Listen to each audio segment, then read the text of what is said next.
dia, aqui é a professora Thalissa e hoje nós teremos mais uma aula de biologia. Vamos falar sobre os transgênicos e OGM, organismos geneticamente modificados. Será que trata-se de uma ameaça ou uma esperança para a humanidade?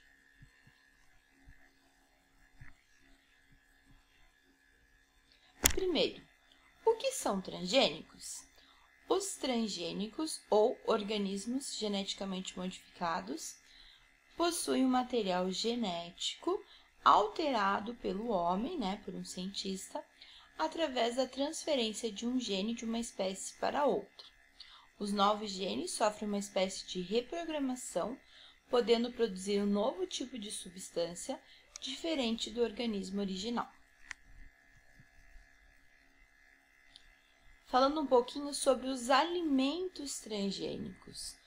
São alimentos cuja semente foi modificada em laboratório para que as plantas possam resistir às pragas de insetos e a grande quantidade de pesticida.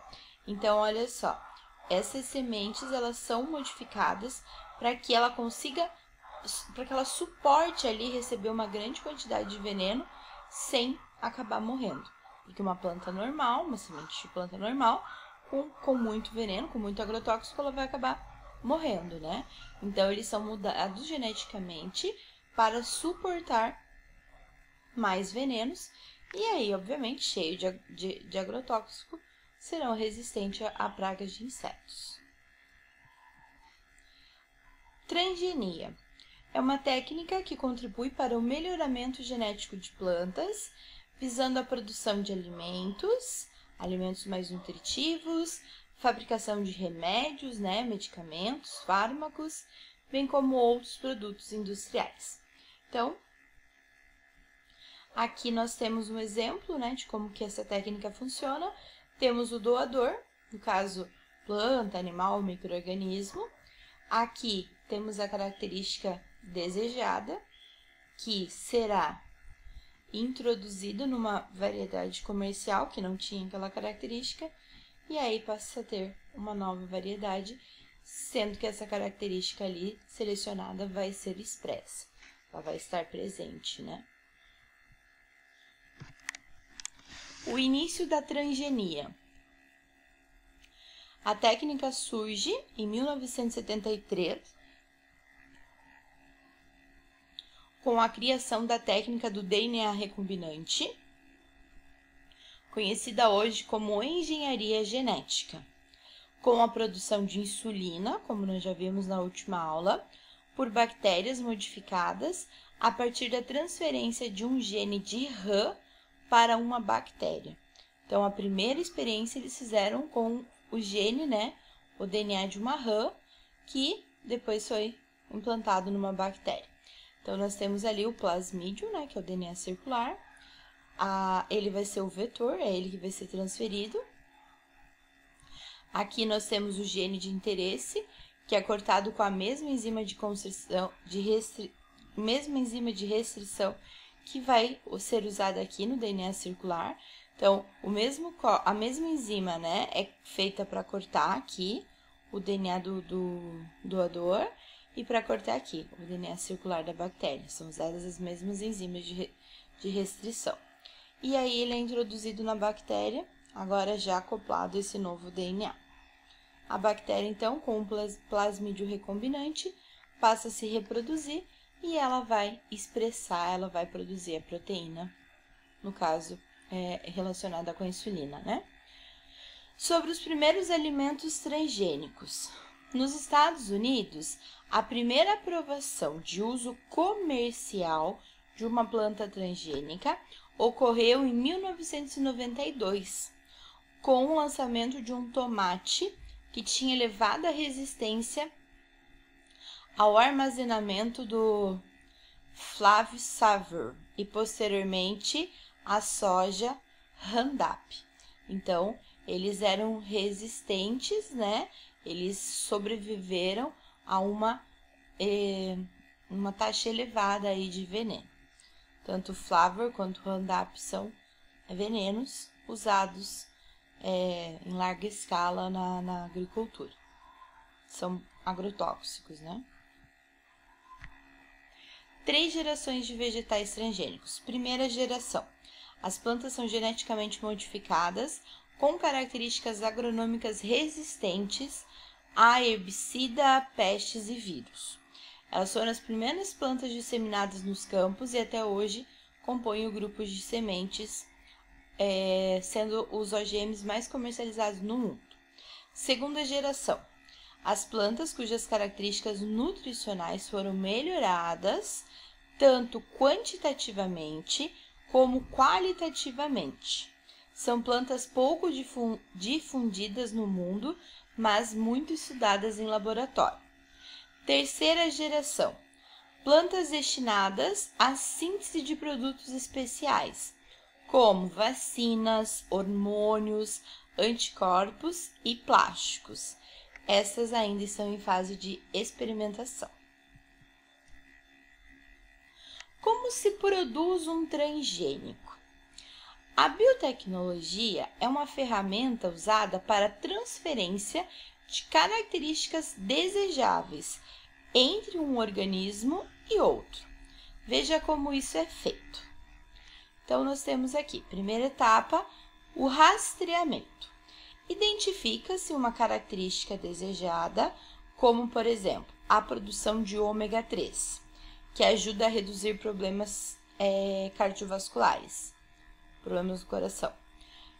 Segunda etapa, seleção de genes. Seleciona-se o gene ou genes responsáveis por essa característica. Terceiro passo, planta modificada. É feita a transferência do gene, no caso da prímula, que produz ômega 3, para a soja. O uso do ômega 3, do óleo de soja, é extraído o ômega 3, né? Que então será adicionado a diferentes alimentos. Então, nós temos aqui o DNA da flor, né? Prímula, que produz ômega 3, e ele é inserido no DNA da soja. Isso faz com que a soja passe a produzir ômega 3. O óleo com ômega 3 vai ser adicionado aí em diferentes tipos de alimentos. Como podemos identificar um produto transgênico? Ele vem, não sei se vocês já perceberam, mas salgadinhos, óleo de soja, ele vem com esse símbolo, né? Esse triângulo,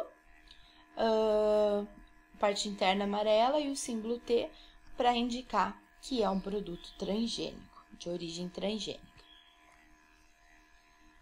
Os produtos mais comuns, né, que existem, os salgadinhos, os óleos, esses produtos, essas farinhas, né, para fazer bolo, pães, farinhas já prontas, o amido de milho, o óleo, são alguns exemplos e nós identificamos pelo símbolo T. Sempre na parte inferior da embalagem tem o símbolo T mostrando o símbolo, o triângulo, né, com o T dentro, mostrando que são transgênicos. Alimentos transgênicos consumidos. Então, nós temos aqui salmão, mamão, farinha, soja, né, o óleo, milho. São alguns exemplos de produtos que nós consumimos e têm origem transgênica. Comercialização no mundo. A produção se iniciou nos Estados Unidos na década de 90 e hoje os maiores produtores são os Estados Unidos, seguidos do Brasil e da Argentina. Então, nós temos aqui um mapa mostrando a área plantada com transgênicos no mundo. Os Estados Unidos, né, estão no topo, seguido do Brasil, Argentina, Índia, Canadá, China e Paraguai.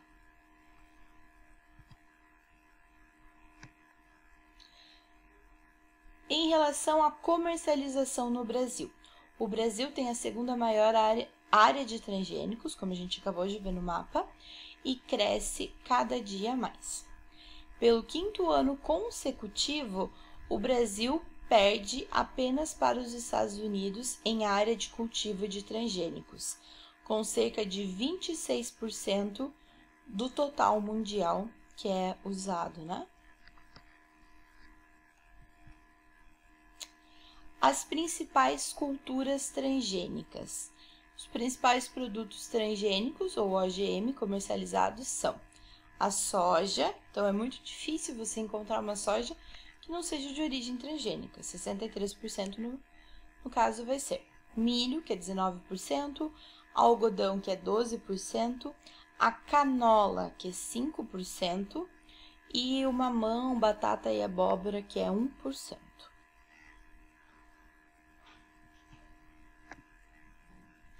As principais culturas transgênicas no Brasil. Então, nós temos ali a soja, né? Representando 93%. A grande quantidade de produção de soja se dá no Mato Grosso, Rio Grande do Sul e Paraná. O milho, 82%. Também se distribui ao longo de Mato Grosso, Paraná e Mato Grosso do Sul. E o algodão, que representa 66%, 0,3% no Mato Grosso, 0,18% na Bahia e 0,04% no Mato Grosso do Sul e Goiás, que são áreas que esse produto é cultivado. A legislação brasileira para OGMs estabelece normas de segurança.